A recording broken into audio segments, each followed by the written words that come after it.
Hello everyone, welcome to my channel. I hope आप सभी ठीक होंगे। आज की जो हमारी वीडियो है वो fundamental unit of life cell से रिलेटेड है।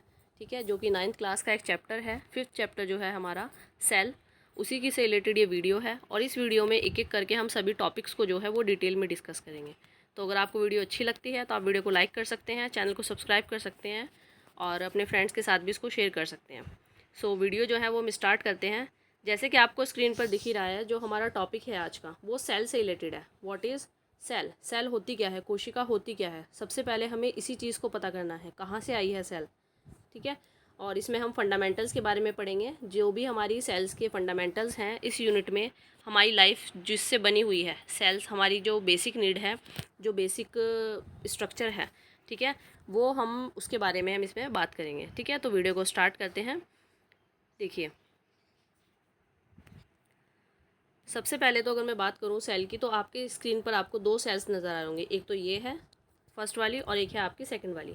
ठीक है, दोनों ही सेल्स हैं। एक ये वाली जो है आपकी, ये प्लांट सेल है और ये आपकी एनिमल सेल है। दोनों में ही काफ़ी सारी चीज़ें जो हैं वो सेम होंगी। जैसे न्यूक्लियस दोनों में देखने के लिए मिलेगा, एंडोप्लाज्मिक रेटिकुलम देखने के लिए मिलेगी, वैक्यूल्स देखने के लिए मिलेंगे। वैक्यूल्स छोटे या बड़े हो सकते हैं, वो हम आगे डिटेल में पढ़ेंगे। ठीक है, कि लार्जेस्ट वैक्यूल जो होते हैं हमारे प्लांट सेल में होते हैं और स्मॉलेस्ट वैक्यूल जो होते हैं वो हमारे एनिमल सेल्स में होते हैं।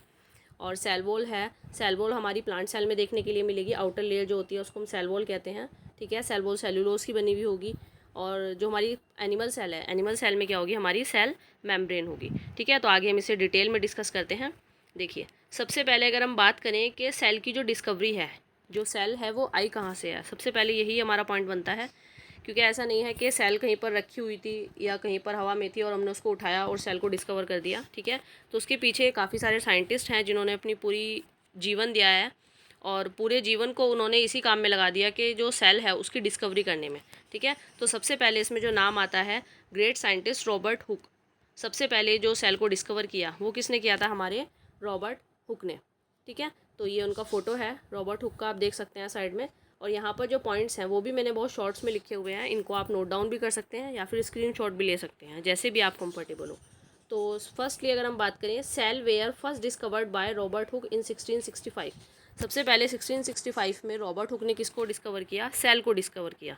ठीक है, and he observe a thin slice of cork under the self designed microscope. उन्होंने सबसे पहले एक स्लाइस को, एक कॉर्क की स्लाइस को, जैसे आपने देखा होगा जो पेड़ होते हैं, पेड़ के ऊपर एक छाल आई हुई रहती है, जिसको हम अपनी नॉर्मल लैंग्वेज में कहते हैं छाल, कैसे कह देते हैं, या फिर बक्कल कह देते हैं, या फिर कॉर्क भी कह देते हैं। ठीक है, तो वो जो कॉर्क होती है वो किसकी बनी हुई होती है, हमारी डेड सेल्स की होती है, जो पेड़ के बाहर की तरफ होती है। ठीक है, तो उस सेल्स, उस कॉर्क के अंदर सबसे पहले रॉबर्ट हुक ने क्या देखा, सेल को देखा। और वो जो माइक्रोस्कोप था वो उनका सेल्फ डिज़ाइन था, उन्होंने खुद उस माइक्रोस्कोप को बनाया था।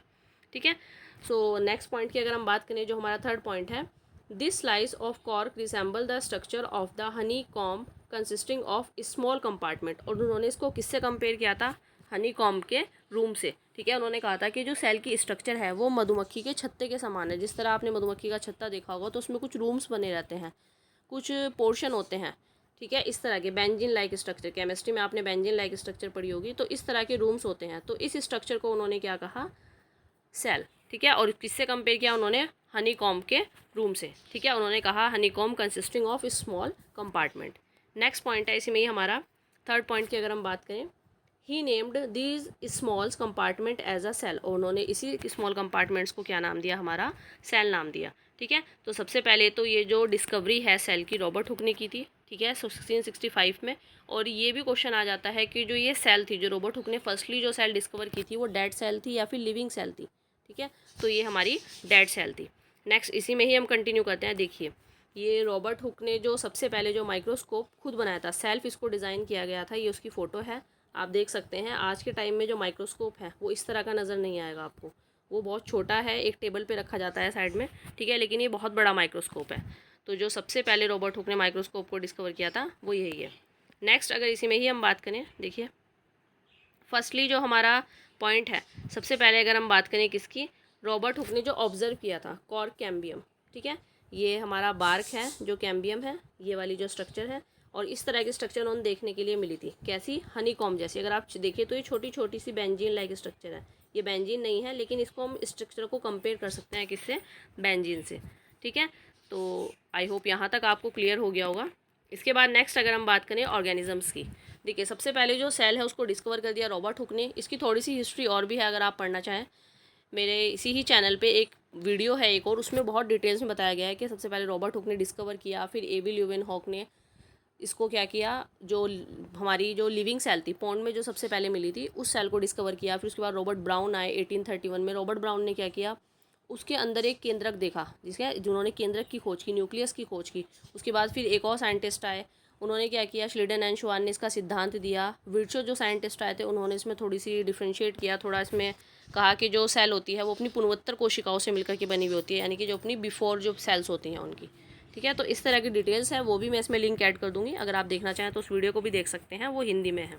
ठीक है, सो नेक्स्ट जो हम बात कर रहे थे ऑर्गेनिजम्स की, देखिए यहाँ पर अगर हम ऑर्गेनिजम्स की बात करें, फर्स्टली तो आपको ये पता होना चाहिए कि ऑर्गेनिजम्स जो होते हैं वो दो प्रकार के होते हैं, एक होता है यूनिसेलुलर और एक होते हैं हमारे मल्टी सेलुलर। यूनि को हम हिंदी में कहते हैं एक कोशिका और मल्टी सेलुलर को कहते हैं हम हिंदी में बहु कोशिका। ये आप लिख सकते हैं साथ साथ। ठीक है, यहाँ पर सिंपल लैंग्वेज में भी लिखा हुआ है, unicellular that means single cells और multicellular that means many cells. इसके अगर हम एग्जांपल्स की बात करें, जो हमारी यूनिसेलुलर्स है, अमीबा जो है ये इसका एग्जांपल है, पैरामीशियम यूनिसेलुलर है और क्लेमाइडोमोनास जो है वो भी हमारा यूनिसेलुलर है। नेक्स्ट मल्टी सेलुलर की अगर हम बात करें तो ह्यूमंस, हम खुद एक मल्टी सेलुलर्स हैं, मल्टी सेल से मिलकर के बने हुए हैं। ठीक है, हमारे अंदर बहु कोशिकाएँ हैं, एलिफेंट्स हो गया, काव हो गया, ओक हो गया, पाइन एटसेट्रा, या फिर ट्रीज़ भी हो सकते हैं। ठीक है, तो ये सब क्या है, हमारे ऑर्गेनिजम्स हैं। टू टाइप्स के हैं, यूनिसेलुलर एंड मल्टी सेलुलर। ठीक है, आई होप यहाँ तक आपको क्लियर हुआ होगा। नेक्स्ट इसी में ही हम कंटिन्यू करते हैं। देखिए यूनिसेलुलर ऑर्गेनिजम्स की यहाँ पर कुछ पिक्स मैंने ऐड की हैं, आप देख सकते हैं। जो फर्स्ट पिक है हमारी पैरामीशियम की, ठीक है, यूनिसेलुलर है। क्लेमाइडोमोनास जो है वो भी यूनिसेलुलर है। नेक्स्ट इसी में ही कंटिन्यू करें तो यहाँ पर मल्टी सेलुलर की कुछ पिक्स हैं, जैसे एनिमल्स जो हैं मल्टी सेलुलर्स हैं, फंजाई प्लांट्स कह सकते हैं। ठीक है, ये सब भी क्या है, हमारे मल्टी सेलुलर ऑर्गेनिजम्स हैं। नेक्स्ट इसी स्लाइड में अगर हम आगे चलें तो देखिए इसमें डिफरेंट टाइप्स ऑफ सेल्स भी हैं, different cells in human bodies. Human bodies में काफ़ी सारी डिफरेंट सेल्स मिलती हैं। फर्स्ट सेल की अगर मैं बात करूँ यहाँ पर, तो नर्व सेल्स हैं, जो कहाँ पर देखने के लिए मिलती हैं, हमारी ब्रेन में देखने के लिए मिलेगी। ठीक है, जो नर्व सेल्स हैं हमारी वो ब्रेन, फर्स्ट हमारी नर्व सेल्स है, देन सेकंड है हमारी फैट सेल है, बोन सेल है, स्पर्म है, ब्लड सेल्स है एंड ओवम है। ये सब भी क्या है, हमारी सेल्स हैं। ठीक है, इसी में ही कंटिन्यू करते हैं हम। देखिए सेल की स्ट्रक्चर है, यहाँ पर सेल की स्ट्रक्चर ऐसी होती नहीं है, लेकिन ये सिर्फ आपको एक्सप्लेन करने के लिए सिंपल स्ट्रक्चर ऐड की गई है। ठीक है, तो इसमें अगर हम बात करें फर्स्टली यहाँ पर सेल के स्ट्रक्चर की, तो उसमें आप देख सकते हैं क्लोरोप्लास्ट प्रेजेंट है, माइटोकॉन्ड्रिया है, राइबोसोम्स है, यहाँ पर आर मिसिंग है, इसको आप ऐड कर लीजिएगा। मेम्ब्रेन है, ठीक है, मेम्ब्रेन कोई सी भी हो सकती है, इसीलिए पर्टिकुलर नेम नहीं लिखा गया है कि सेल मेम्ब्रेन है या फिर सेल वॉल है। न्यूक्लियस है, एंडोप्लाज्मिक रेटिकुलम है। एंडोप्लाज्मिक रेटिकुलम भी दो प्रकार के होते हैं, रफ एंडोप्लाज्मिक रेटिकुलम और smooth endoplasmic reticulum. And last में क्या है, हमारी गोल्जी बॉडी भी है। ठीक है, तो ये सेल की स्ट्रक्चर है सिंपल सी, सेल के कुछ अंदर ऑर्गेन्स हैं। एंड इसमें एक पॉइंट भी नीचे ऐड किया गया है, a cell is the smallest unit that is capable of performing life functions. ठीक है, ये क्या है, हमारी स्मॉलेस्ट यूनिट है जो कि परफॉर्म करती है हमारी लाइफ के सारे फंक्शंस को। इस सेल से ही हमारी पूरी बॉडी क्या करती है, वर्क करती है। ठीक है, ये सेल फिज़िक्स वाला सेल नहीं है जो आप घड़ी में लगाते हैं या फिर किसी रिमोट्स वगैरह में लगाते हैं, वो सेल अलग है, ये सेल अलग है। एक कॉमर्स में भी होता है सेल, वो सेल अलग होता है। ठीक है, तो आप बायो पढ़ रहे हैं तो इस सेल के बारे में पढ़ें।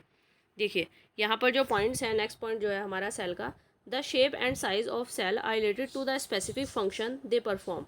ठीक है, जो सेल का जो साइज़ है और जो शेप है वो अलग अलग फंक्शंस करते हैं। ठीक है, जैसे नर्व सेल्स है, अभी मैंने आपको ऊपर दिखाई थी, उसका फंक्शन अलग होगा। जो ओवम है उसका फंक्शन अलग होगा। जो ब्लड सेल है हमारी, उसका फंक्शन अलग होगा। ठीक है, तो इस तरह से सेल्स के अलग अलग वर्क हैं, अलग अलग सेल्स के।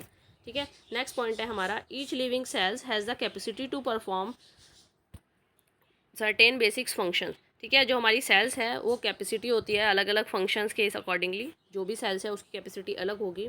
नेक्स्ट पॉइंट है, cell contains a specific components called organelles. ठीक है, and each kinds of the cells perform a special function and all cells are found to have the same organelles irrespective of their function and which organisms they are found in. ठीक है, जो sales हैं उसके अलग अलग functions हैं, जैसे यहाँ पर सेल भी ऐड की गई है। दो फोटोज़ आपको सामने दिख रहे होंगे आपकी स्क्रीन पर। ये वाली जो सेल है हमारी, जो फर्स्ट सेल है ये है हमारी प्लांट सेल, ठीक है। और ये क्या है, हमारी एनिमल सेल है। जो आपके राइट हैंड साइड में है ये वाला जो पोर्शन है राइट एनिमल प्लांट सेल में, और ये वाला जो है, ठीक है, ये डिफरेंशिएट है, ये इनमें कॉमन नहीं है। देखिए यहाँ पर आपको सेल वॉल दिख रही है, तो यहाँ पर आपको क्या दिख रहा है, यहाँ पर सेल मेम्ब्रेन है, ठीक है। यहाँ पे वैक्यूल्स हैं, यहाँ पे राइबोसोम्स हैं, क्लोरोप्लास्ट है, सेंट्रियोसोम्स हैं, लाइसोसोम्स हैं। जो कॉमन है दोनों में वो ये है जो सेंटर में लिखा गया है। एंडोप्लाज्मिक रेटिकुलम एनिमल सेल में भी देखने के लिए मिलेगी आपको, प्लांट सेल में भी देखने के लिए मिलेगी। माइटोकॉन्ड्रिया आपको एनिमल सेल में देखने के लिए मिलेगी, प्लांट सेल में देखने के लिए मिलेगी। गोल्जी कॉम्प्लेक्स है, न्यूक्लियोलस है, न्यूक्लियस है, न्यूक्लियर मेम्ब्रेन है, एंड देन लास्ट साइटोप्लाज्म। ये सभी चीज़ें आपको किस में देखने के लिए मिलेंगी, दोनों में कॉमनली देखने के लिए मिलेंगी, ठीक है। लेकिन जो डिफरेंशिएट है, जो हमारी सेल है, प्लांट सेल में हमारी सेल वॉल देखने के लिए मिलती है और एनिमल सेल में हमारी सेल मेम्ब्रेन देखने के लिए मिलती है। इसके फंक्शन आप आगे पढ़ेंगे डिटेल में, ठीक है। आई होप यहाँ तक आपको क्लियर हुआ होगा। नेक्स्ट अगर हम इसी में ही कंटिन्यू करें, देखिए सेल मेम्ब्रेन की हम एक एक करके सभी पार्ट्स के बारे में बात करेंगे, ठीक है। फर्स्टली यहाँ पर जो हमारा पॉइंट है वो है हमारी सेल मेम्ब्रेन। फर्स्ट पॉइंट जो है, it is the outer most covering of the cell and that separates the contents of the cell from the external environment. जो सेल है, सेल मेम्ब्रेन जो है वो क्या है, आउटर कवरिंग है, सबसे बाहर की जो लेयर है उसको क्या कहा जा रहा है यहाँ पर, सेल मेम्ब्रेन, ठीक है। नेक्स्ट पॉइंट है आपका, allows the entry and exits of materials in and out of the cell, ठीक है। जो जितने भी मटेरियल्स हमारी बॉडी में बाहर और अंदर आते जाते हैं, ठीक है, या जितने भी सेल में जो जितने भी मटेरियल्स होते हैं वो अंदर और बाहर आते जाते हैं, तो किससे होकर के गुजरते हैं, हमारी सेल मेम्ब्रेन से, इसीलिए इसको सेल मेम्ब्रेन या फिर प्लाज्मा मेम्ब्रेन भी कहा जाता है। नेक्स्ट पॉइंट है, it also prevents the movement of some other materials and is therefore called a selectively permeable membrane, ठीक है। और ये मूवमेंट जो होता है मटेरियल्स का, ये किसके थ्रू होता है, बीच में एक मेम्ब्रेन होती है, उसको हम क्या कहते हैं, सिलेक्टिव परमेबल मेम्ब्रेन।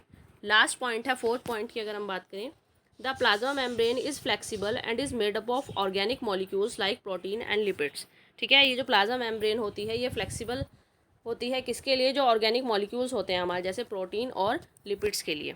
इसमें कुछ पॉइंट्स हैं जो आगे की तरफ मैं आपको दिखा रही हूँ। देखिए सबसे पहले आप सेल मेम्ब्रेन के स्ट्रक्चर देखिए, ये जो स्ट्रक्चर है यहाँ पर, ये जो सेल मेम्ब्रेन है, ये जो रेड वाला पोर्शन है, ये सारा जो मैं ब्लू कर रही हूँ, ये है हमारी सेल मेम्ब्रेन, और उसी को जूम करके यहाँ पर दिखाया गया है। इस सेल मेम्ब्रेन में भी आपकी इतनी सारी चीज़ें देखने के लिए मिलती हैं, ठीक है।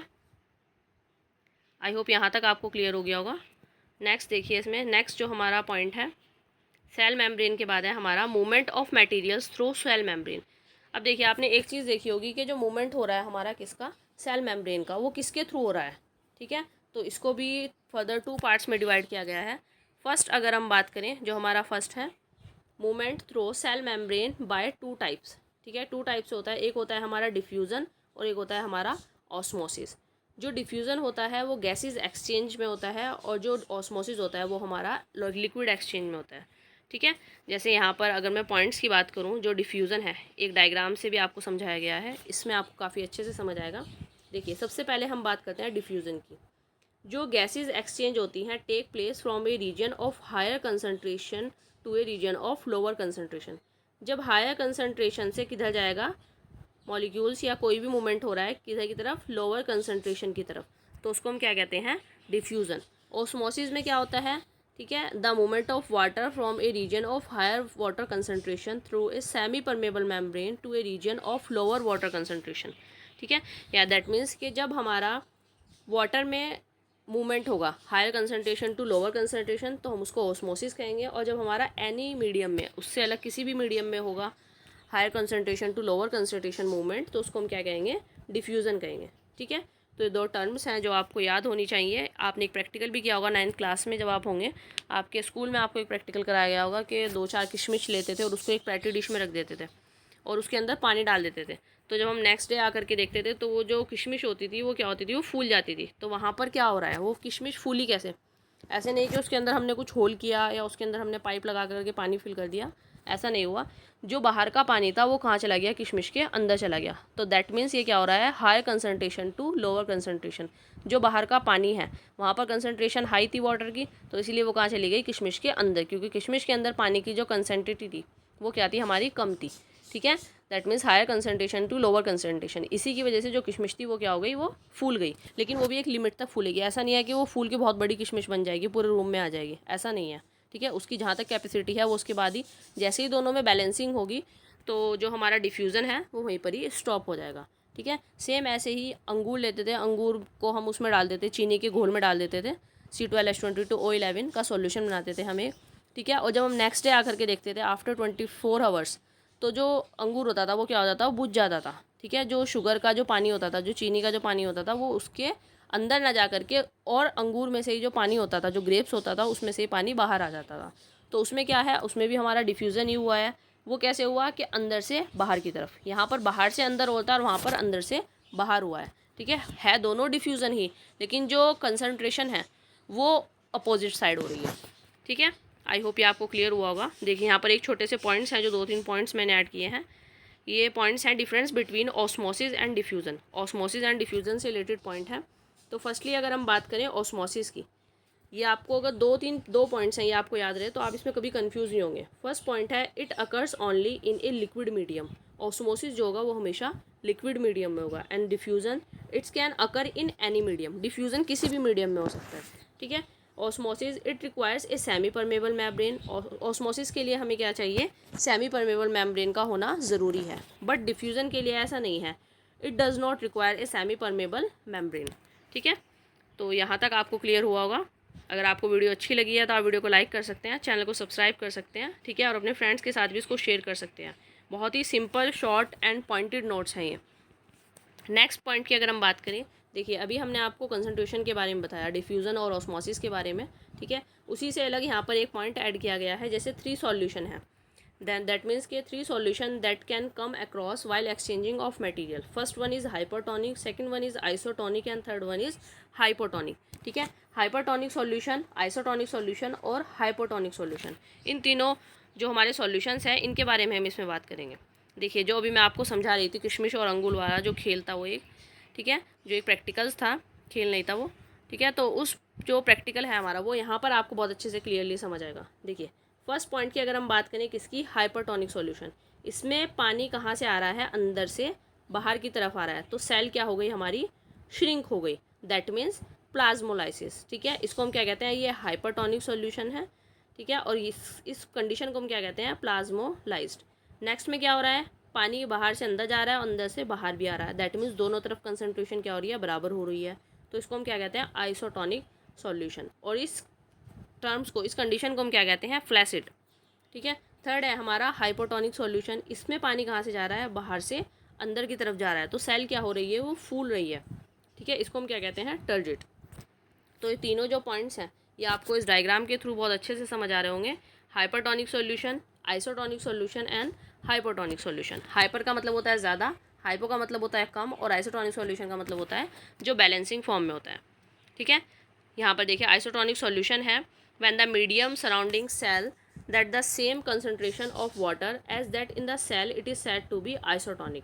That means water cross the cell membrane in both the direction, but the amount going is in the same as the amount going out, so there is no overall movement of water, the cell will stay the same size, ठीक है। Isotonic solution में क्या हो रहा है, जो water का movement है वो बाहर भी जा रहा है और अंदर भी आ रहा है, तो कंडीशन क्या हो रही है, दोनों तरफ सेम हो रही है, तो सेल का साइज़ जो है वो भी सेम है, ठीक है। नेक्स्ट देखिए इसी में ही हाइपोटोनिक सॉल्यूशन के लिए भी एक और स्लाइड ऐड की गई है। दैट मीन्स कि hypotonic solution is the solution surrounding the cell which has higher water concentration than that in the cell, and waters molecules are free to pass across the cell membrane in both direction, and but more water will come into the cell than will leave, and the net result it is the water enters the cell and the cell is likely to swell up, ठीक है। जो cell है वो क्या हो गई, सूज करके मोटी हो गई, फूल गई है वो, ठीक है, जैसे सूज जाते हैं, इस तरह की कंडीशन यहाँ पर आ जाएगी। तो ये क्या होगा हमारा हाइपोटोनिक सॉल्यूशन। और लास्ट क्या है हमारा, हाइपरटोनिक सॉल्यूशन। हाइपरटोनिक सॉल्यूशन में क्या होगा, जो वाटर है वो बाहर से अंदर से बाहर की तरफ आएगा, तो सेल क्या होगी हमारी, श्रिंक हो जाएगी। देखिए hypertonic solution when the medium surroundings a cell has lower concentration of water than that is the cell, it is said to be hypertonic, and water across the membrane in the both direction, but this time more water leaves to cell than enters therefore the cell will shrink. यहाँ पर cell क्या हो गई है हमारी, shrink हो गई है। ठीक है, पानी कहाँ जा रहा है, बाहर, अंदर से बाहर की तरफ जा रहा है। ठीक है, आई होप ये 3 जो टर्म्स हैं ये आपको क्लियर हुई होंगी, हाइपरटोनिक, हाइपोटोनिक और आइसोटोनिक। नेक्स्ट है हमारी प्लाज्मोलाइसिस। प्लाज्मोलाइसिस भी एक बहुत ही अच्छी है। ठीक है, ये देखिए प्लाज्मोलाइसिस की अगर हम बात करें, plasmolysis is the phenomena by which a plant cell shrink away from the cell wall when it is loses water by osmosis. अगर हम यहाँ पर बात करें, ये तो ये नॉर्मल सेल है। ठीक है, ये सेल वॉल है इसकी, जो ग्रीन वाला पोर्शन जो आपको नज़र आ रहा है ये पूरी सेल वॉल है। यहाँ पर cell showing concentration of cytoplasm. ठीक है, साइटोप्लाज्म होगा तो सेल क्या हो गई, यहाँ पे प्लाज्मोलाइसिस सेल्स क्या हो गई, श्रिंक होकर के छोटी हो गई, प्लाज्मोलाइसिस सॉल्यूशन। ठीक है, नेक्स्ट जो है इसमें यहाँ पर देखिए सेल मेम्ब्रेन से रिलेटेड आपको जो पॉइंट्स हैं आई होप ये क्लियर हुए होंगे। ठीक है, हमने यहाँ पर बात की है जो हमारी सेल मेम्ब्रेन है, सेल मेम्ब्रेन दैट मीन्स जो हमारी प्लाज्मा मेम्ब्रेन है, इससे रिलेटेड हमने यहाँ पर बात की है, फर्स्ट जो थी हमारी। ठीक है, सेल मेम्ब्रेन के बाद हम नेक्स्ट बात करेंगे सेल वॉल की। देखिए जो हमारी नेक्स्ट है सेल वॉल। सेल वॉल की अगर हम बात करें तो कुछ इस तरह की स्ट्रक्चर आपको सेल वॉल की देखने के लिए मिलेगी। ठीक है, ये जो स्ट्रक्चर है ये सेल वॉल की है। सेल वॉल सबसे पहले कहाँ पर मिलती है हमारी, ये प्लांट्स में देखने के लिए मिलती है। ठीक है, और अगर मैं बात करूँ इसी की, देखिए यहाँ पर सबसे पहले अगर हम बात करें सेल वॉल की, ठीक है, तो सेल वॉल सबसे पहले कहाँ पर देखने के लिए मिलती है, हमें प्लांट्स में देखने के लिए मिलती है। ठीक है, यहाँ पे से 1 मिनट में कलर चेंज कर लेती हूँ, ग्रीन कलर ले लेते हैं, ये प्लांट्स के बारे में पढ़ रहे हैं। ठीक है, सेल वॉल है तो फर्स्ट पॉइंट जो है इसमें hard outer covering of the cell. ये क्या होगी हमारी हार्ड कवरिंग है किसकी, हमारी सेल की। And present outside the cell membrane, ये कहाँ पर प्रेजेंट होती है, सेल मेम्ब्रेन से पहले प्रेजेंट होगी बाहर की तरफ। And cell wall is composed of cellulose, और सेल वॉल किससे बनी हुई होती है हमारी मिलकर के, सेल्यूलोज से। नेक्स्ट है cellulose is a complex substance and provide structural strength to plant. जो सेल्यूलोज है वो क्या है, हमारा कॉम्प्लेक्स सब्सटेंस है। ठीक है, और ये क्या करता है, ये प्रोवाइड करता है स्ट्रेंथ ऑफ द प्लांट, यानी कि जो प्लांट्स की जो स्ट्रक्चर होती है उसको एक स्ट्रेंथ प्रदान करता है। कौन, हमारी सेल वॉल। नेक्स्ट पॉइंट है cell wall is present in the plant cell and help the plant of withstand the environmental changes. ठीक है, ये जो हमारी जो सेल वॉल है, जो इन्वायरमेंट में जितने भी चेंजेस होते हैं, जिसकी वजह से जो पेड़ है, जो पौधा है, अगर उसमें सेल वॉल नहीं होगी तो वो इन्वायरमेंट में जितने भी चेंजेस होते हैं उन चेंजेस को बर्दाश्त नहीं कर पाएगा। ठीक है, जो प्लांट है वो टूट करके गिर जाएगा। अब हो सकता है आपके माइंड में एक क्वेश्चन आ रहा हो कि मैम वैसे भी बहुत सारे जो प्लांट्स हैं वो आंधी तूफान चलते हैं तो वो टूट जाते हैं, तो वो अपनी एक कैपेसिटी होती है। अगर बहुत ही तेज़ आंधी तूफान चल रहा है तो फिर तो ऑब्वियसली सी बात है कि जो पेड़ है वो टूट ही जाएगा या कोई पौधा है वो झुक ही जाएगा। ठीक है, लेकिन जो नॉर्मल इन्वायरमेंटल कंडीशन होती है, धूप पानी हवा जो होता है, उसकी वजह से वो जो उसमें जो प्लांट होता है वो क्या होता है, वो एग्जैक्टली स्ट्रेंथली खड़ा रहता है। ठीक है, तो ये क्या होती है, किस वजह से होता है, ये हमारी सेल वॉल की वजह से। नेक्स्ट है हमारा न्यूक्लियस। न्यूक्लियस की अगर हम बात करें तो जो हमारा न्यूक्लियस है, न्यूक्लियस को किसने डिस्कवर किया था, रॉबर्ट ब्राउन ने डिस्कवर किया था 1831 में, 1831 में। ठीक है, ये भी आप लिखना चाहें तो लिख सकते हैं, इस पॉइंट में नहीं है। इसमें फर्स्ट पॉइंट की बात करें, has A double layered covering called nuclear membrane. ठीक है, जो हमारी सेल वॉल है इसकी जो डबल कवरिंग है, इसको इस मेम्ब्रेन को क्या कहते हैं, न्यूक्लियस की मेम्ब्रेन को न्यूक्लियर मेम्ब्रेन। ठीक है, जो न्यूक्लियस के चारों तरफ जो मेम्ब्रेन होती है, यहाँ पर आप देख सकते हैं ये वाली जो स्ट्रक्चर है। नेक्स्ट है nuclear membrane has pore which allow the transfer of material from inside the nucleus to its outside. ठीक है, जो हमारा साइटोप्लाज्म है, उस साइटोप्लाज्म में क्या होता है, हमारा जितना भी मटेरियल है वो किसके थ्रू जाता है, हमारा न्यूक्लियर मेम्ब्रेन के थ्रू ही जाता है, अंदर और बाहर। ठीक है, इसका फंक्शन हम अभी डिस्कस कर चुके हैं पीछे। नेक्स्ट पॉइंट है contains chromosomes which are visible rod shaped and structure only when the see about to divide. ठीक है, इसकी स्ट्रक्चर जो है, अगर हम सी अबाउट्स में इसको डिवाइड करके देखें तो आप देख सकते हैं इस तरह की स्ट्रक्चर देखने के लिए मिलेगी। यहाँ पर न्यूक्लियर पोर प्रेजेंट है, न्यूक्लियोलस है, न्यूक्लियोप्लाज्मा है एंड न्यूक्लियर एनवलप भी है। ठीक है, नेक्स्ट पॉइंट की अगर हम बात करें, chromosomes contains information for inheritance of features from parents to the next generation in the form of DNA molecules, that means DNA ribose nucleic acid. ठीक है, जो हमारी न्यूक्लियस होता है, केंद्रक जो होता है, उसके अंदर क्या होता है, हमारा जेनेटिक मटेरियल होता है, क्रोमोसोम्स होते हैं, क्रोमोसोम्स के अंदर हमारा जेनेटिक मटेरियल होता है, डीएनए आरएनए, ये सब आप आगे पढ़ेंगे डिटेल्स में। ठीक है, सो आई होप यहाँ तक जो न्यूक्लियस है ये आपको क्लियर हुआ होगा। ठीक है। नेक्स्ट इसी में ही अगर हम बात करें, नेक्स्ट है हमारा साइटोप्लाज्म। साइटोप्लाज्म क्या होता है? देखिए, जो साइटोप्लाज्म है हमारा, ये हमारा लिक्विड वाला जितना भी पोर्शन है, ये जितना भी लिक्विड वाला हमारा पोर्शन है, ठीक है, ये क्या होता है हमारा साइटोप्लाज्म। ये जो इस तरह के जो रेड रेड डॉट्स जो मैं कर रही हूँ, ये वाला जो पोर्शन है सारा का सारा, ये क्या है हमारा cytoplasm. It is the fluid content inside the plasma membrane and contains specialised cell organelles. ठीक है, तो ये होता है हमारा साइटोप्लाज्म। ये भी कहाँ मिलता है? हमारा सेल के अंदर ही मिलता है। देखिए नेक्स्ट, अब हम जो बात करेंगे, यहाँ पर हम बात करेंगे सेल ऑर्गेन्सिस। ठीक है, सब फर्स्ट है हमारा एंडोप्लाज्मिक रेटिकुलम, गोल्जी एपरेटस है, लाइसोसोम्स है, माइटोकॉन्ड्रिया है, कोशिका का बिजली घर माइटोकॉन्ड्रिया कहा जाता है, प्लास्टिड्स है एंड वैक्यूल्स है। एक एक करके हम इन सब के बारे में डिटेल में डिस्कस करेंगे। ठीक है, सो सबसे पहले हम बात करेंगे किसके बारे में? एंडोप्लाज्मिक रेटिकुलम के बारे में। देखिए, ये है एंडोप्लाज्मिक रेटिकुलम की स्ट्रक्चर। सबसे पहले आपको यही पता होना चाहिए कि एंडोप्लाज्मिक रेटिकुलम की स्ट्रक्चर कैसी होती है। ये पूरी एंडोप्लाज्मिक रेटिकुलम की स्ट्रक्चर नहीं है, ये सिर्फ जो येलो वाला पोर्शन जो आपको दिखाई दे रहा है, ये सारा क्या है आपका एंडोप्लाज्मिक रेटिकुलम है। ठीक है, ये कहाँ पर मिल रहा है आपको? ये बीच में सेंटर में क्या है यहाँ पर? ये है आपका न्यूक्लियस। ये जो ब्लू वाला जो पोर्शन है, जिसको मैंने ब्लू किया है, ये क्या है आपका न्यूक्लियस है। और इसके चारों तरफ जो ये येलो वाला जो पोर्शन दिख रहा है आपको, ये क्या है हमारा एंडोप्लाज्मिक रेटिकुलम है। तो सबसे पहले तो ये पता होना चाहिए कि एंडोप्लाज्मिक रेटिकुलम कितने प्रकार का होता है? 2 टाइप्स का होता है। ठीक है, जो एंडोप्लाज्मिक रेटिकुलम है हमारा, वो 2 प्रकार का है। एक तो रफ एंडोप्लाज्मिक रेटिकुलम और एक है हमारा स्मूथ एंडोप्लाज्मिक रेटिकुलम। ठीक है, इसमें देखिए सबसे पहले अगर हम बात करें एंडोप्लाज्मिक रेटिकुलम के पॉइंट्स की, तो फर्स्ट पॉइंट है इसमें हमारा, endoplasmic reticulum is a larger network of membrane bound tubes and sheets. ठीक है, and extend throughout cytoplasm. 2 types, rough endoplasmic reticulum and smooth endoplasmic reticulum, अभी मैंने आपको बताया। And serve as channels for the transport of materials between various regions of the cytoplasm और between the cytoplasm and the nucleus, and function as a cytoplasmic framework providing a surface for biochemical activities. ठीक है, सो endoplasmic reticulum आपको समझ आ गया होगा I think. Rough endoplasmic reticulum होता है, smooth endoplasmic reticulum होता है, और ये ट्रांसपोर्ट किसको ट्रांसपोर्ट करने का काम करता है? हमारे जितने भी मटेरियल्स हैं। ठीक है, नेक्स्ट हम बात करेंगे गोल्जी एपरेटस की। तो इसको सबसे पहले ये क्वेश्चन बहुत पूछा जाता है कि जो गोल्जी एपरेटस है उसको किसने डिस्कवर किया था? तो firstly discovered by Camillo Golgi. इनके नाम पर ही जो गोल्जी एपरेटस है उसका नाम रखा गया है। ठीक है, गोल्जी बॉडी भी कहते हैं उसको, इन्हीं के नाम पर है, जो ग्रेटेस्ट साइंटिस्ट हैं कैमिलो गोल्जी।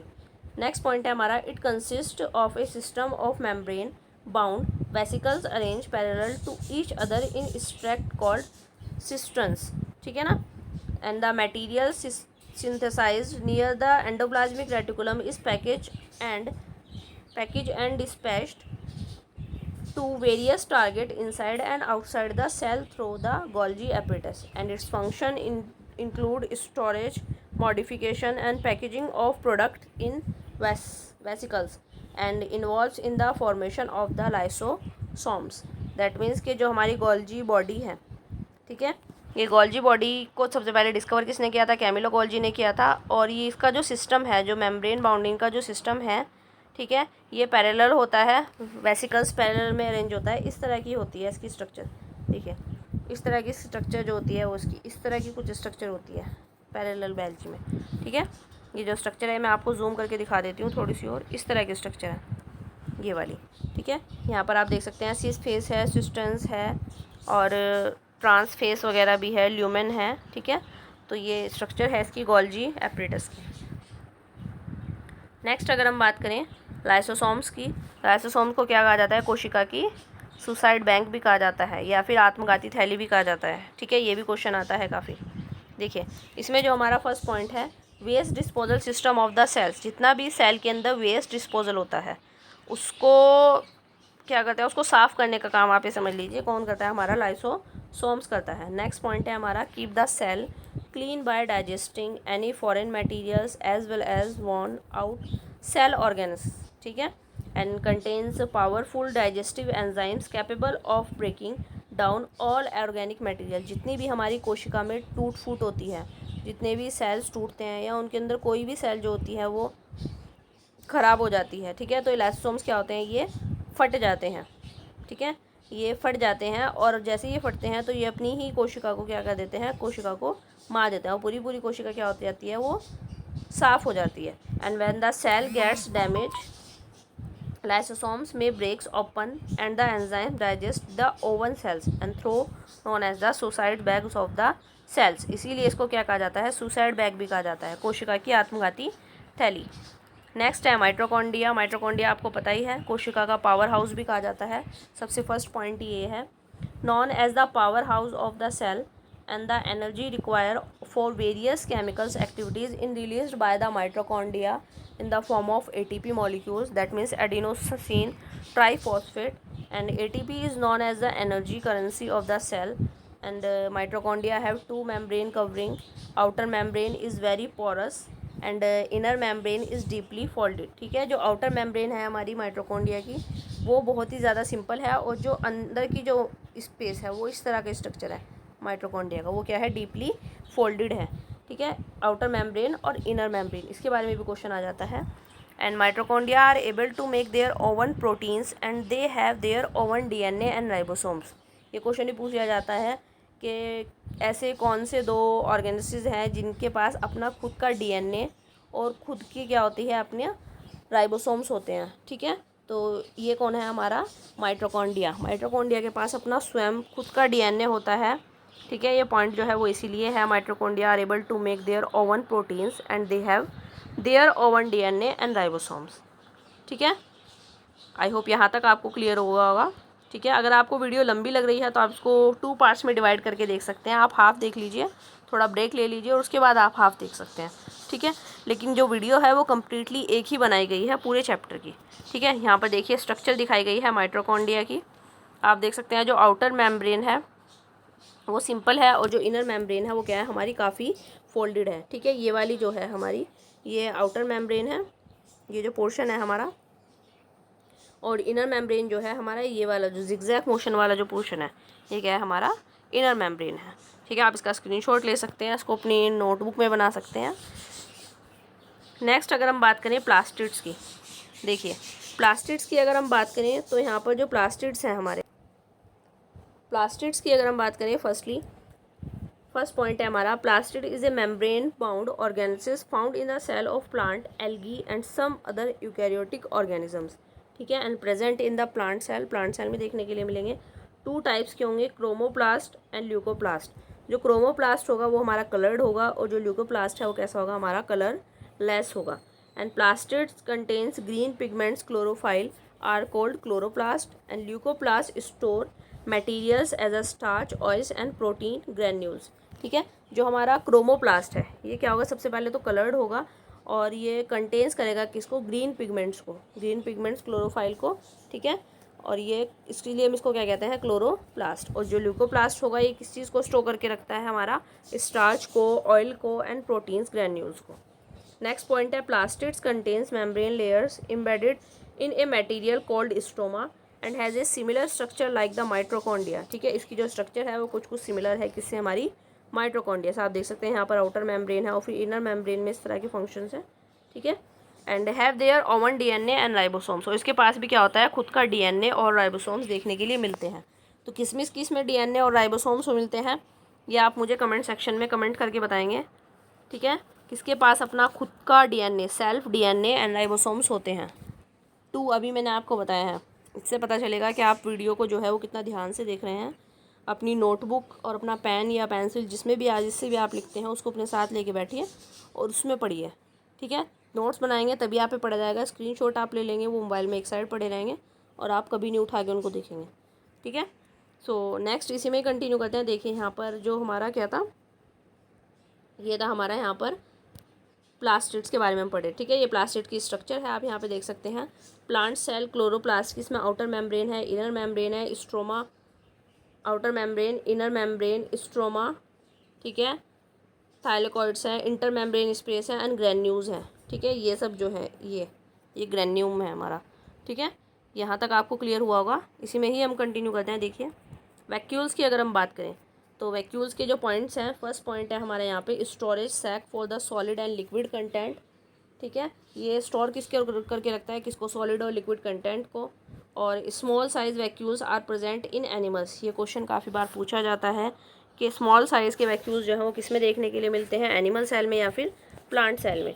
ठीक है। And larger in A plant cells, और जो हमारे लार्ज वैक्यूल्स होते हैं वो किस में देखने के लिए मिलते हैं, हमारे प्लांट सेल में। नेक्स्ट पॉइंट है, in plant cells vacuoles are full of cell sap and provide turgidity and rigidity to the cell, ये हम पहले पढ़ चुके हैं। ठीक है। टर्जिडिटी क्या होता है, रिजिडिटी क्या होता है। अगर आप वीडियो स्टार्टिंग से नहीं देखी है तो आप वीडियो को स्टार्टिंग से देखिए। ठीक है, फिर आपको समझ आएगा वैक्यूल्स के बारे में। Vacuoles store amino acid, sugar, various organic acid and some proteins. Next है, in amoeba the food vacuoles contains the food items then the amoeba has consumed, and vacuoles play an important role in expelling excess water and some waste from the cell. ठीक है। Vacuoles होते हैं, इनका important role क्या होता है, ये जितना भी एक्सेस वाटर, जितना भी हमारा वाटर होता है या फिर जितना भी वेस्टेज होता है उसके लिए। ठीक है, यहाँ तक आपको क्लियर हो गया होगा आई थिंक। ये देखिए यहाँ पर एनिमल सेल्स है, इसमें दिखाए भी गए हैं। एनिमल सेल में जो वैक्यूल है हमारा वो काफ़ी छोटा है, ये देख सकते हैं आप। ठीक है। और प्लांट सेल में वैक्यूल्स क्या है हमारा, काफ़ी बड़ा है। ये सिंपल एनिमल सेल है, ये सिंपल प्लांट सेल है। यहाँ पर थोड़ा सा और जूम करके दिखाया गया है। ये देखिए यहाँ पर जो वैक्यूल्स हैं कितने छोटे छोटे हैं, जो ब्लू कलर के मैं भी डॉट बना रही हूँ। और यहाँ पर जो वैक्यूल्स है वो क्या है, कितना बड़ा है। ठीक है।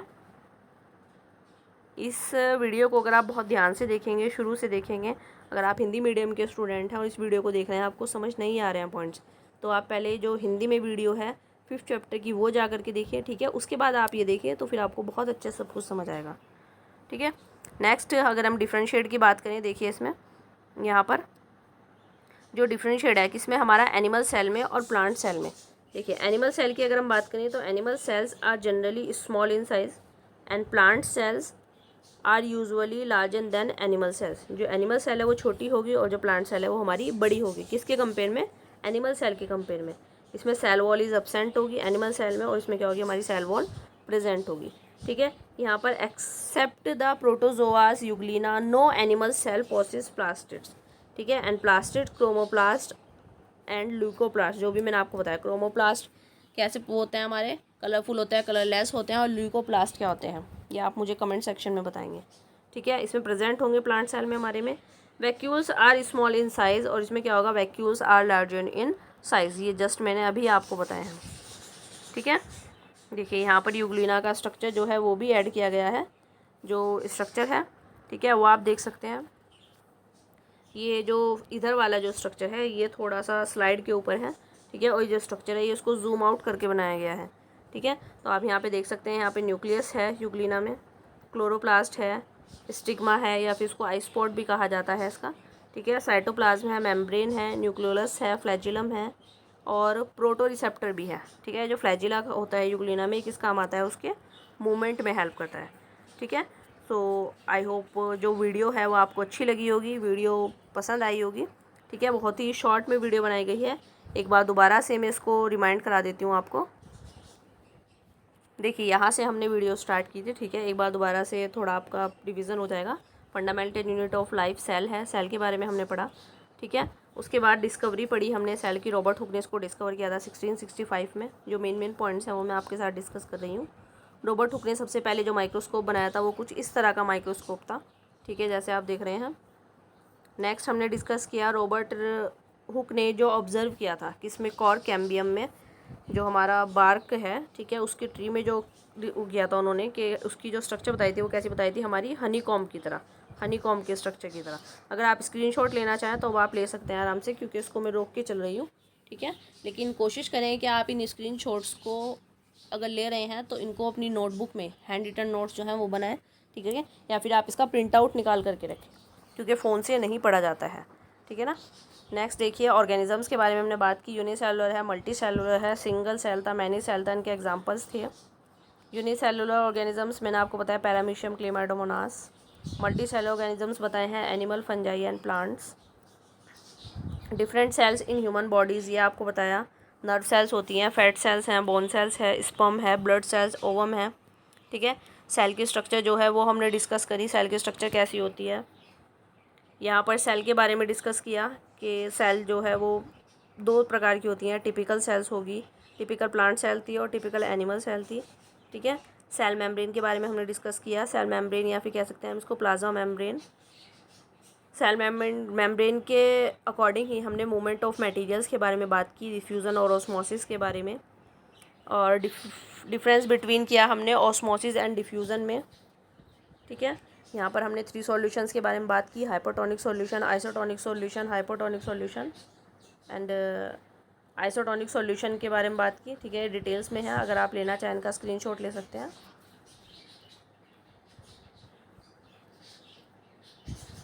प्लाज्मोलाइसिस के बारे में हमने बात की है। सेल वॉल के बारे में बात की है, प्लांट्स में मिलती है, हार्डेस्ट होती है, सेलुलोज की बनी होगी।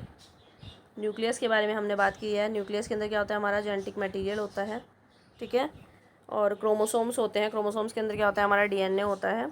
ये सब चीज़ें हमने इसमें डिस्कस करी। साइटोप्लाज्म के बारे में हमने डिस्कस किया। सेल के जो हमारे ऑर्गन्स हैं उनके बारे में हमने बात की। एंडोप्लाज्मिक रेटिकुलम है, गोल्जी एपरेटस है, लाइसोसोम्स है, माइटोकॉन्ड्रिया है, प्लास्टिड है एंड वैक्यूल्स हैं। Rough endoplasmic reticulum smooth endoplasmic reticulum में डिवाइड है। ठीक है, endoplasmic reticulum further in parts in divided in 2 parts.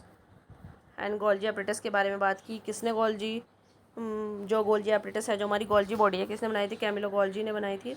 Lysosomes के बारे में हमने बात की। आत्मघाती थैली भी कहते हैं इसको, कोशिका की, सुसाइड बैंक। माइटोकॉन्ड्रिया को कोशिका का पावर हाउस कहा जाता है, बिजली घर कहा जाता है।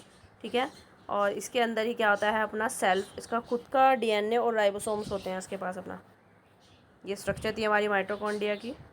प्लास्टिड्स के बारे में हमने बात की, क्रोमोप्लास्ट, ल्यूकोप्लास्ट, ये प्लास्टिड्स की स्ट्रक्चर है। ठीक है, वैक्यूल्स के बारे में हमने बात की, और यहाँ पर स्ट्रक्चर में आपको दिखाया गया था कि smallest vacuoles and largest vacuoles.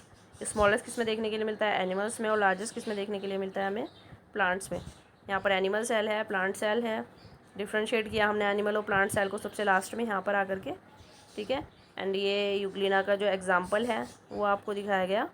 ठीक है, यहीं तक ही हमारी जो क्लास थी, जो वीडियो थी, वो यहीं तक थी। ठीक है, आई होप आपको वीडियो अच्छी लगी होगी। अगर आपको वीडियो अच्छी लगी है तो आप वीडियो को लाइक कर सकते हैं, चैनल को सब्सक्राइब कर सकते हैं, अपने फ्रेंड्स के साथ इसको शेयर कर सकते हैं। जल्द ही हम जो नेक्स्ट वीडियो में मिलेंगे, ये जो वीडियो थी ये 9th क्लास के 5th चैप्टर की थी, सेल की। नेक्स्ट जो चैप्टर होगा हमारा 9th क्लास का 6th चैप्टर होगा, टिश्यू। ठीक है, उसके बारे में हम डिस्कस करेंगे। सो इस वीडियो में इतना ही रखते हैं। Thank you so much everyone watching my video. Once again thank you so much.